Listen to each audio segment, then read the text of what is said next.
سلام جوړ بخیر ښه راغلاست بیا هم دوام ورکوو د معمول په څیر زموږ ګریمري موضوعاتو ته نو زده کوونکو په تیر پروګرام کې موږ تاسو خبرې وکړې د ټایپس اف ناونز د همغې په لړۍ کې 15 انواع د اسمونو مو وپېژندل اوس به شپږم نوع د اسمونو وپېژنو نو زده کوونکو ټایپس اف ناونز یا د اسمونو په ډولونو کې نن پېژنو countable nouns یعنی شمیرل کیدونکي اسمونه countable nouns شمیرل کیدونکي اسمونه اینوم نه معلومیږي فقط لنډ دومره زده کوئ چې countable nouns can be counted هغه اسمونه دي چې شمیرل کیږي فقط هم دومره countable nouns شمیرل کیدونکي اسمونه can be counted هغه څنګه کېدای شي شمیرل کېدای شي یعنی هر هغه اسم چې وشمیرلی شي هغې ته شمیرل کېدونکی اسم ویل کېږي مثلا په پیپل کې لومړی موږ تاسې اسمونه ګورو فرض که one teacher یو استاد یا صرف teacher استاد خو موږ داسې وایو چې teachers استادان ښوونکي یا one teacher یو استاد two teachers دوه استادان نو دا ګوره دغه استاد کلمه کوم ډول اسم دی دا countable noun دی ولې ځکه د شمیر وړ دی دا شمیرل کیږي دا چې دغه اس په کومو حالاتو کې موږ اسمونه څه ډول جمع کولی شو دې باندې موږ را روان پروګرامونو کې بحث کوو ښه بل مثلا one student many students یو زده کوونکی ډېر زده کوونکي او همدغسې one friend several friends یو دوست څو دوستان همدغسې په حیواناتو کې هم ویلی شو مثلا one dog یو سپی three dogs درې سپي یا dog سپی dogs سپي نو ګوره دا جمع حالت شو همدغسې one cat یوه پیشو five cats پنځه پیشوګانې one bird یوه مرغۍ many birds ډېرې مرغۍ یا صرف bird مرغۍ birds لکه دا د جمع حالت شوله بعضې اسمونه د ژبو په لحاظ باندې لکه جمع حالت یوه ژبه یې لري بله یې نه لري نو لکه اوس فرض که موږ ژوند حساب کړو که نه ژوند پښتو کې موږ تاسې وایو د خلکو ژوند ولې په انګلیسي کې وایو چې people's lives نو ګوره دا بیا فرق کوي خو بعضو ژبو کې هغه کلمات لري بعضو کې نه لري او بل one book مثلا په objects په اجناسو کې یو کتاب four books څلور کتابونه یا کتابونه همدغسې one chair یوه چوکي 10 chairs مثلا لس چوکۍ نو چوکۍ دغه جمع حالت شو یا one phone two phones یو تلیفون یعنی دوه تلیفونونه one car many cars یو موټر ډیر موټر نو ګوره همدغسې د places لپاره هم لرو مثلا school ښوونځی schools ښوونځي پښتو کې موږ داسې وایو یا city ښار cities ښارونه نو نن مو فقط دومره زده کړل چې countable nouns چې دي دا can be counted دا هغه اسمونه دي چې شمیرل کیږي خو دا چې یو اسم څه ډول موږ له مفرد څخه جمع حالت ته بدل کړو دا بیا خپلې خاصې قاعدې لري چې په همدغو را روانو درسونو کې به ولوستل شي ښه دوم ډول اسم چې د زده کوونکو د ټایپس اف ناون په لړ کې هغه uncountable nouns دي یعنی یا non countable هم ورته ویلی شو یا mass nouns هم ورته ویلی شو یعنی دا بیا نه شمیرل کیدونکي اسمونه دي دې تعریف داسې کولی شو چې cannot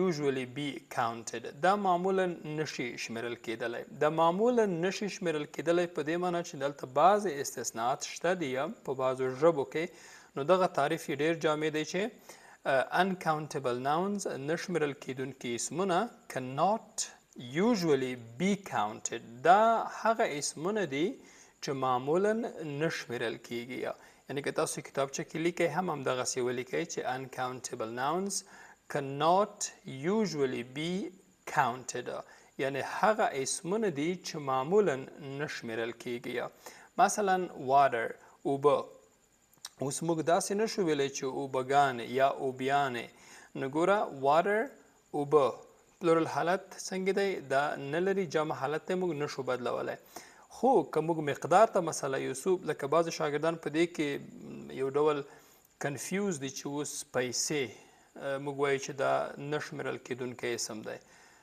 بیا خلک وایي چې 1 2 3 4 کنه. دلته معنا دا ده چې دغه لفظ دغه کلمه د شمیر وړ نه ده. موږ داسې نشو ویلی چې مثلا اوبه اوبهګانې یا اوبیانې یا مثلا پیسې موږ داسې نشو ویلی چې روپیګانې روپیانې کنه. دغسې نومونه موږ نه لرو. نو هماغه که 1 لک دی موږ تاسو ورته وایو چې 1 لک روپۍ یا پیسې. نو همدغسې رایس وریژې مثلا 2 بوجۍ وریژې. نو دلته 2 بوجۍ مقدار ذکر شو خو هلته وریژه خپله همغه یو حالت کې ده. یا همدغسې انفارمیشن معلومات موږ داسې نشو ویلی چې معلوماتونه بلکې معلومات. بعضې خلک یې جمع کوي خو دا نه جمع کیږي. یا بله خبره د کمپاوند ناون ده یعنی مرکب اسم دی. مرکب اسمونه چې دي دا بیا نوم نه معلومیږي. دا ترکیبي اسمونه دي made of 2 or more words. یعنی ترکیبي اسمونه بیا هغه اسمونه دي چې له 2 یا له 2 نه د زیاتو کلمو څخه جوړ شوي وي. مرکب اسمونه یا ترکیبي اسمونه هغه اسمونه دي چې له 2 یا له 2 نه زیاتو کلمو څخه جوړ شوي وي. یا فقط دومره زده کوي چې هغه اسمونه دي چې له 2 کلمو جوړ شوي وي. مثلا tooth paste ګوره tooth paste دا 2 کلمې دي. bus stop mother in law دې ته بیا موږ څه وایو کمپاوند ناون ورته وایو. دا چې مثلا دغه بعضې اسمونه فرضاً په کمپاوند اسمونو کې تړلي دي یعنی کلوزد کمپاوند ناون ورته وایي او بل اوپن دي چې هغه خلاص وي لکه دغه بس سټاپ او بل هایپونیټډ دي. یعنی د کمپاوند اسمونه بیا په خپل ذات کې په 3 ډوله دي چې یو مطلب کلوزد دي تړلي دي چې یعنی په یوې کلمې سره ویل کېږي لکه ټوت پیسټ او بل اوپن دي چې دا بیا مثلا ترمنځ یې فاصله وي لکه بس سټاپ او بل هایفنټډ کمپاوند ناونز دي چې هغه په هایفن باندې سره جلا شوي وي. او وروستی دا چې مټیریل ناون دا بیا مادي اسمونه دي. مټیریل ناون یا ناونز اسمونه دا څه ډول اسمونه دي؟ Material nouns can create other nouns.